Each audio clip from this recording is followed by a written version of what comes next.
केंद्रीय मंत्रिमंडल के मेरे साथी, संसद में मेरे अन्य वरिष्ठ सहयोगीगण, विभिन्न राजनीतिक दलों के सम्मानित साथी, अन्य महानुभाव, देवी और सज्जनों, देश के अलग अलग हिस्सों में आज त्योहारों और उत्सवों का अवसर है। आज बैसाखी है, बोहाग बिहू है, आज से ओडिया नववर्ष भी शुरू हो रहा है।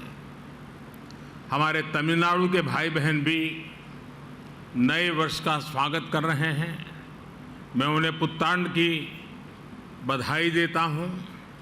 इसके अलावा भी कई क्षेत्रों में नववर्ष शुरू हो रहा है, अनेक पर्व मनाए जा रहे हैं। मैं समस्त देशवासियों को सभी पर्वों की बहुत बहुत बधाई देता हूं। आप सभी को भगवान महावीर जयंती की भी बहुत बहुत शुभकामनाएं। साथियों, आज का ये अवसर दो अन्य कारणों से और विशेष हो गया है। आज पूरा देश बाबा साहब भीमराव अंबेडकर को उनकी जयंती पर आदरपूर्वक, श्रद्धापूर्वक याद कर रहा है। बाबा साहब जिस संविधान के मुख्य शिल्पकार रहे, उस संविधान ने हमें संसदीय प्रणाली का आधार दिया। इस संसदीय प्रणाली का प्रमुख दायित्व देश के प्रधानमंत्री का पद रहा है। ये मेरा सौभाग्य है कि आज मुझे प्रधानमंत्री संग्रहालय देश को समर्पित करने का अवसर मिला है। ऐसे समय में जब देश अपनी आजादी के 75 वर्ष का पर्व, आजादी का अमृत महोत्सव मना रहा है, तब ये म्यूजियम एक भव्य प्रेरणा बनकर आया है। इन 75 वर्षों में देश ने अनेक गौरवमय पल देखे हैं। इतिहास के झरोखे में इन पलों का जो महत्व है वह अतुलनीय है। ऐसे बहुत से पलों की झलक प्रधानमंत्री संग्रहालय में भी देखने को मिलेगी। मैं सभी देशवासियों को बहुत बहुत बधाई देता हूं। थोड़ी देर पहले इस प्रोजेक्ट से जुड़े सभी साथियों से मिलने का भी मुझे अवसर मिला। सभी लोगों ने बहुत प्रशंसनीय काम किया है। इसके लिए पूरी टीम को मैं बधाई देता हूं। मैं आज यहां पूर्व प्रधानमंत्रियों के परिवारों को भी देख रहा हूं। आप सभी का अभिनंदन है, स्वागत है। प्रधानमंत्री संग्रहालय के लोकार्पण का यह अवसर आप सभी की उपस्थिति से और भव्य बन गया है। आपकी उपस्थिति ने प्रधानमंत्री संग्रहालय की सार्थकता को, इसकी प्रासंगिकता को और बढ़ा दिया है। साथियों, देश आज जिस ऊंचाई पर है, वहां तक उसे पहुंचाने में स्वतंत्र भारत के बाद बनी प्रत्येक सरकार का योगदान है। मैंने लाल किले से भी ये बात कई बार दोहराई है। आज ये संग्रहालय भी प्रत्येक सरकार की साझा विरासत का जीवंत प्रतिबिंब बन गया है। देश के हर प्रधानमंत्री ने अपने समय की अलग अलग चुनौतियों को पार करते हुए देश को आगे ले जाने की कोशिश की है। सबके व्यक्तित्व, कृतित्व, नेतृत्व के अलग अलग आयाम रहे। ये सब लोक स्मृति की चीजें हैं। देश की जनता, विशेषकर युवा वर्ग, भावी पीढ़ी सभी प्रधानमंत्रियों के बारे में जानेंगी तो उन्हें प्रेरणा मिलेगी। इतिहास और वर्तमान से भविष्य के निर्माण की राह पर राष्ट्रकवि रामधारी सिंह दिनकर जी ने कभी लिखा था, प्रिय दर्शन इतिहास कंठ में, प्रिय दर्शन इतिहास कंठ में, आज ध्वनित हो काव्य बने। वर्तमान की चित्रपटी पर भूतकाल का संभाव्य बने। भाव ये कि हमारी सांस्कृतिक चेतना में जो गौरवशाली अतीत समाहित है वो काव्य में बदलकर गूंजे। इस देश का संपन्न इतिहास हम वर्तमान पटल पर भी संभव कर सकें। आने वाले 25 वर्ष आजादी का ये अमृत काल देश के लिए बहुत अहम है। मुझे विश्वास है कि ये नवनिर्मित प्रधानमंत्री संग्रहालय भविष्य के निर्माण का भी एक ऊर्जा केंद्र बनेगा। अलग अलग दौर में लीडरशिप की क्या चुनौतियां रही, कैसे उनसे निपटा गया, इसको लेकर भी भावी पीढ़ी के लिए ये एक बड़ी प्रेरणा का माध्यम बनेगा। यहां प्रधानमंत्रियों से संबंधित दुर्लभ तस्वीरें, भाषण, साक्षात्कार, मूल लेखन जैसी स्मरणीय वस्तुएं रखी गई हैं। साथियों, सार्वजनिक जीवन में जो लोग उच्च पदों पर रहते हैं, जब हम उनके जीवन पर दृष्टि डालते हैं तो ये भी एक तरह से इतिहास का अवलोकन करना ही होता है। उनके जीवन की घटनाएं, उनके सामने आई चुनौतियां, उनके फैसले बहुत कुछ सिखाते हैं। यानी एक तरह से उनका जीवन चल रहा होता है और साथ साथ इतिहास का निर्माण भी होता चलता है। इस जीवन को पढ़ना इतिहास के अध्ययन की तरह है। इस म्यूजियम से स्वतंत्र भारत का इतिहास जाना जा सकेगा। हमने कुछ साल पहले ही संविधान दिवस मनाने की शुरुआत कर राष्ट्रीय चेतना जगाने की तरफ अहम कदम उठाया है। यह उसी दिशा में एक और महत्वपूर्ण पड़ाव है। साथियों, देश के हर प्रधानमंत्री ने संविधान सम्मत लोकतंत्र के लक्ष्यों की, उसकी पूर्ति में भरसक योगदान दिया है। उन्हें स्मरण करना, स्वतंत्र भारत की यात्रा को जानना है।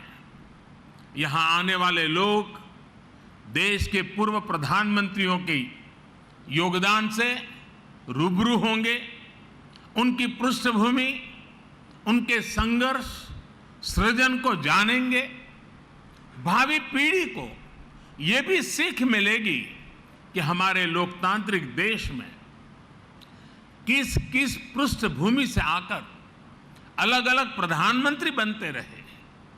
ये हम भारतवासियों के लिए बहुत गौरव की बात है कि हमारे ज्यादातर प्रधानमंत्री बहुत ही साधारण परिवार से रहे हैं।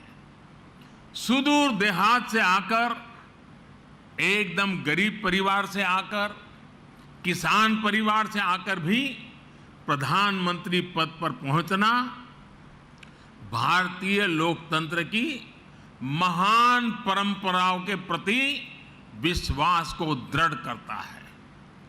ये देश को, युवाओं को भी विश्वास देता है कि भारत की लोकतांत्रिक व्यवस्था में सामान्य परिवार में जन्म लाने वाला व्यक्ति भी शीर्षतम पदों पर पहुंच सकता है। साथियों, इस संग्रहालय में जितना अतीत है उतना ही भविष्य भी है। यह संग्रहालय देश के लोगों को बीते समय की यात्रा करवाते हुए नई दिशा, नए रूप में भारत की विकास यात्रा पर ले जाएगा। एक ऐसी यात्रा जहां पर आप एक नए भारत के सपने को प्रगति के पथ पर आगे बढ़ते हुए निकट से देख सकेंगे।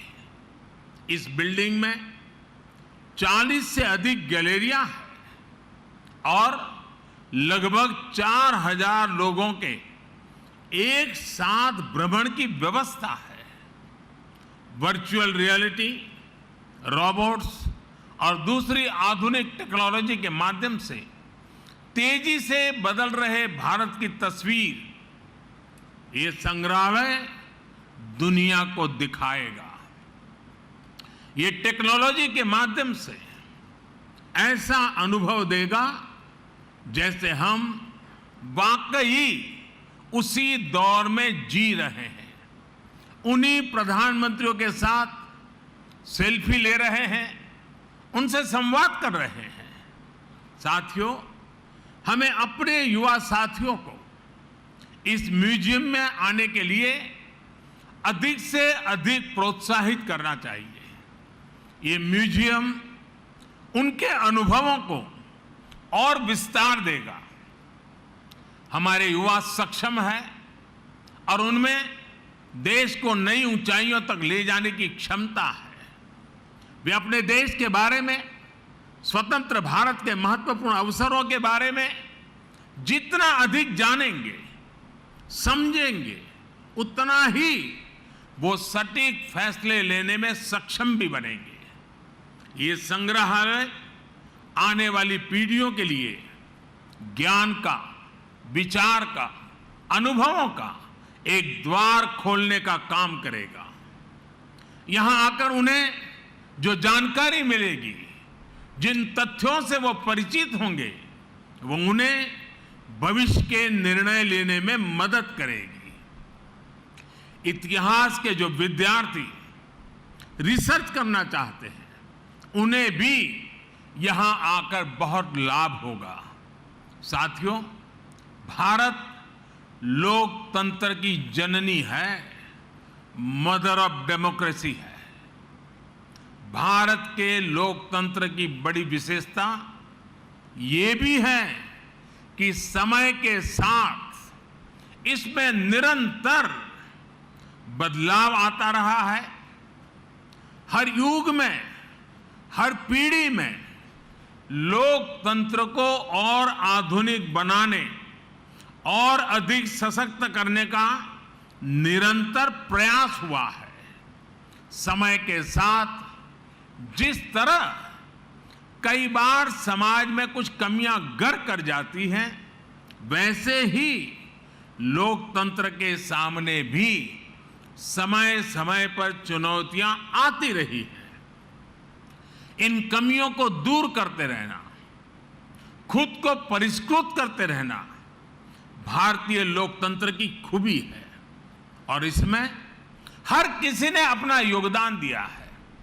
एकाध दो अफवाह छोड़ दें तो हमारे यहां लोकतंत्र को लोकतांत्रिक तरीके से मजबूत करने की गौरवशाली परंपरा रही है। इतिहास, इसलिए हमारा भी ये दायित्व है कि अपने प्रयासों से हम लोकतंत्र को और ज्यादा मजबूत करते रहें।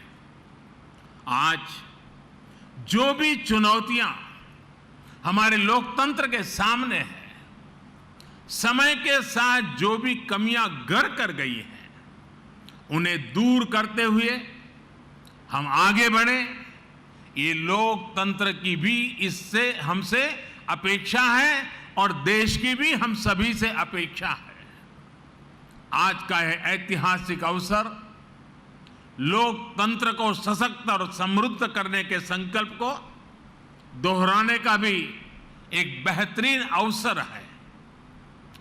हमारे भारत में विभिन्न विचारों, विभिन्न परंपराओं का समावेश होता रहा है और हमारा लोकतंत्र हमें ये बात सिखाता है कि कोई एक विचार ही उत्तम हो ये जरूरी नहीं है।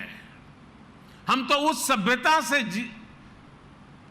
पले बड़े हैं जिसमें कहा जाता है आनो भद्राः कृतवो यन्तु विश्वतः, यानी हर तरफ से नेक विचार हमारे पास आए। हमारा लोकतंत्र हमें प्रेरणा देता है नवीनता को स्वीकारने की, नए विचारों को स्वीकारने की। प्रधानमंत्री संग्रहालय में आने वाले लोगों को लोकतंत्र की इस ताकत के भी दर्शन होंगे। विचारों को लेकर सहमति, असहमति हो सकती है, अलग अलग राजनीतिक धाराएं हो सकती हैं, लेकिन लोकतंत्र में सबका ध्येय एक ही होता है, देश का विकास। इसलिए ये म्यूजियम सिर्फ प्रधानमंत्रियों की उपलब्धियां, उनके योगदान तक सीमित नहीं है। ये हर विषम परिस्थितियों के बावजूद देश में गहरे होते लोकतंत्र, हमारी संस्कृति में हजारों वर्षों से फले फूले लोकतांत्रिक संस्कारों की मजबूती और संविधान के प्रति सशक्त होती आस्था का भी प्रतीक है। साथियों, अपनी विरासत को सहेजना, उसे भावी पीढ़ी तक पहुंचाना प्रत्येक राष्ट्र का दायित्व होता है। अपने स्वतंत्रता आंदोलन, अपने सांस्कृतिक वैभव के तमाम प्रेरक प्रसंगों और प्रेरक व्यक्तित्वों को सामने, जनता जनार्दन के सामने लाने के लिए हमारी सरकार निरंतर काम कर रही है।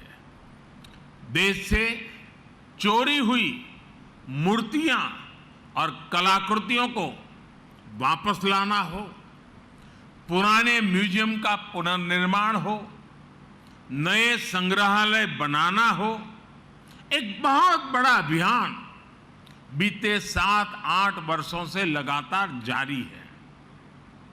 और इन प्रयासों के पीछे एक और बड़ा मकसद है।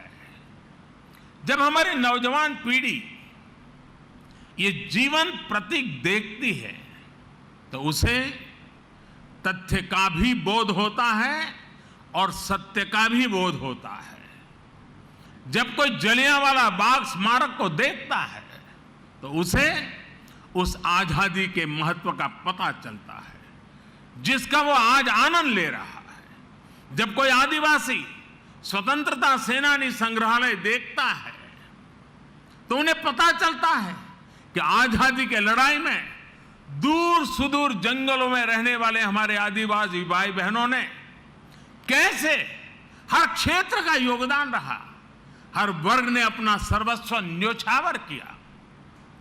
जब कोई क्रांतिकारियों पर बने संग्रहालय को देखता है तो उन्हें एहसास होता है कि देश के लिए बलिदान होने का मतलब क्या होता है। यह हमारी सरकार का सौभाग्य है कि हां, दिल्ली में हमने बाबा साहब की महापरिनिर्वाण स्थली अलीपुर रोड पर बाबा साहब मेमोरियल का निर्माण करवाया है। बाबा साहब आंबेडकर के जो पंच तीर्थ विकसित किए गए हैं वो सामाजिक न्याय और अटूट राष्ट्र निष्ठा के लिए प्रेरणा के केंद्र है। साथियों, यह प्रधानमंत्री संग्रहालय भी लोगों द्वारा चुने गए प्रधानमंत्रियों की विरासत को प्रदर्शित करके सबका प्रयास की भावना का उत्सव मनाता है। इसका जो लोगो है उस पर भी आप सबका जरूर ध्यान होगा। प्रधानमंत्री संग्रहालय का लोगो कुछ इस तरह का है कि उसमें कोटि कोटि भारतीयों के हाथ चक्र को थामे हुए हैं। ये चक्र 24 घंटे निरंतरता का प्रतीक है, समृद्धि के संकल्प के लिए परिश्रम का प्रतीक है। यही वो प्रण है, यही तो वो चेतना है, यही वो ताकत है जो आने वाले 25 वर्षों में भारत के विकास को परिभाषित करने वाली है। साथियों, भारत के इतिहास की महानता से, भारत के समृद्धि काल से हम सभी परिचित रहे हैं। हमें इसका हमेशा बहुत गर्व भी रहा है। भारत की विरासत से और भारत के वर्तमान से विश्व सही रूप में परिचित हो, ये भी उतना ही आवश्यक है। आज जब एक नया वर्ल्ड ऑर्डर उभर रहा है, विश्व भारत को एक आशा और विश्वास भरी नजरों से देख रहा है, तो भारत को भी हर पल नई ऊंचाई पर पहुंचने के लिए अपने प्रयास बढ़ाने होंगे। और ऐसे समय में आजादी के बाद के ये 75 वर्ष भारत के प्रधानमंत्रियों का कार्यकाल, ये प्रधानमंत्री संग्रहालय हमें निरंतर प्रेरणा देगा। ये संग्रहालय हमारे भीतर भारत के लिए बड़े संकल्पों का बीज बोने का सामर्थ्य रखता है।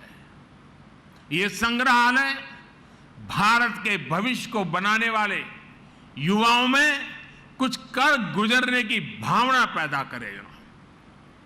आने वाले समय में यहां जो भी नाम जुड़ेंगे, उनके जो भी काम जुड़ेंगे, उनमें हम सभी एक विकसित भारत के सपने को साकार होने का सुकून ढूंढ पाएंगे। इसके लिए आज मेहनत करने का समय है। आजादी का ये अमृतकाल एकजुट, एक निष्ठ प्रयासों का है। देशवासियों से मेरा आग्रह है कि आप खुद भी आएं और अपने बच्चों को भी इस म्यूजियम का दर्शन कराने जरूर लाएं। इसी आमंत्रण के साथ, इसी आग्रह के साथ एक बार फिर प्रधानमंत्री संग्रहालय की बहुत बहुत बधाई देता हूं। धन्यवाद। అనురాగానికి అమ్మ ఆదర్శం, ఆరోగ్యానికి Shri Sai homeo stores and clinic. అనుభవం, అర్హత, అంకిత భావం కల డాక్టర్లచే చికిత్స. అన్ని రకాల ఆరోగ్య సమస్యలకు నమ్మకమైన ఎంపిక Shri Sai homeo stores and clinic. Diabetes, కీళ్ల నొప్పులు, సయాటికా, వెన్నుముక సమస్యలు, థైరాయిడ్, నిద్రలేమి, మానసిక సమస్యలు, ఋతు సమస్యలు, అన్ని రకాల దీర్ఘకాలిక వ్యాధులకు ప్రత్యేక హోమియో వైద్యం. అందరికీ అందుబాటులో అంతర్జాతీయ హోమియో వైద్యం Shri Sai homeo stores and clinic. మీ ఆరోగ్య సమస్య ఏదైనా ఇప్పుడు పరిష్కారం సాధ్యం. సైడ్ ఎఫెక్ట్ లేని వైద్యంతో సంపూర్ణ ఆరోగ్యం కొరకు సంప్రదించండి Shri Sai homeo clinic and stores, Bhavani Nagar, Ambedkar Nagar road, old Alwal, Secunderabad. సంప్రదించాల్సిన ఫోన్ నంబర్స్ 9000751751 మరియు 9000422525.